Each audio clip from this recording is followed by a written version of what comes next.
So in today's video, I want to talk about the problem with inner child healing and typical hypnosis techniques as a whole. If you've been a hypnotherapist for any amount of time, you know that this whole thing of healing an inner child or doing inner child type hypnosis / healing is sort of the craze at the moment. And it's said to be like the all and end all for helping clients resolve things like smoking issues, anxiety, weight issues, fears, phobias, all those sorts of things.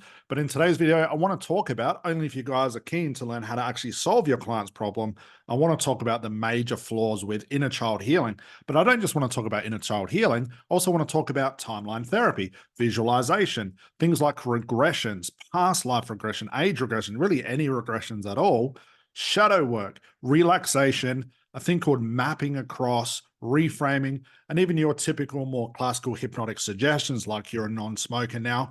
As a whole, I want to point out the biggest flaw, and if you're struggling to use these techniques with your clients and actually gets results, here's the reason why. When you start relying on techniques, or you start pre-planning a technique before the session's even begun, or you really believe what a lot of gurus tell you, which is inner child healing is the only way to heal X, Y, and Z, or you have to use timeline, they have to have a visualization, I'm here to point out the major flaw, and that is you are now guessing and concluding. We know with our clients, there's any number of reasons why a client has a problem. They all have different root causes, and it's infinite. It could be millions of reasons why. But as soon as we go into a session thinking I'm going to use inner child healing, or my client needs a regression, or my client must relax, or I must reframe, or they do need a past life regression, you as the therapist are now taking charge for something you have no idea about. Your client's problem can be so complex, attaching a technique to it has you guessing, has you concluding. So while you're busy fixing what you think the problem is, the client is really trying to explain what the real problem is. The worst thing you can do, and I see where a lot of hypnotherapists get stuck, and it's why when we teach all of our hypnotherapists, we don't teach any of these things because they're not necessary to have actual therapy and to actually get some healing done, is you don't need to be relying on these things. So if you're struggling to remember the steps of a timeline, struggling to remember the steps of shadow work or inner child healing, that's a good thing because you never have to use these things again. When you are guessing and concluding, you are now going to steer the session towards the way that you want to go compared to where the client needs to go themselves. And that's key words there. And I chose those words correctly, where your client needs to go, not where you want to take them.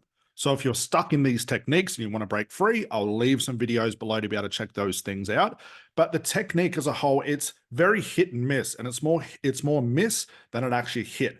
Every now and then you'll get a client that needs inner child healing, that might need a regression, that might need shadow work, but that'll happen spontaneously through the therapy, not because you've pre-planned it. Anytime you're pre-planning, you're basically saying to your client, I know more about you. You've maybe believed a guru who said that all anxiety issues are because of, the need for inner child healing. You're now believing these things, and not only is your guru guessing, but also you are guessing as well. And I can guarantee that is why most therapists have to see their client session after session after session. They need the audios, they need the homework, they need so much stuff. Therapy can happen very, very quickly, but as soon as you start to pre-plan, or you start to steer the session or guide the session towards this technique, you'll quickly realize that clients don't fit in a box. Just because you've got a script or you've got a technique, they don't. You're not ad-libbing. They don't have the same script as you. They don't know the same technique. They don't know where to go with it. So as soon as you start to steer, you're basically telling your client's unconscious mind, I know more than you.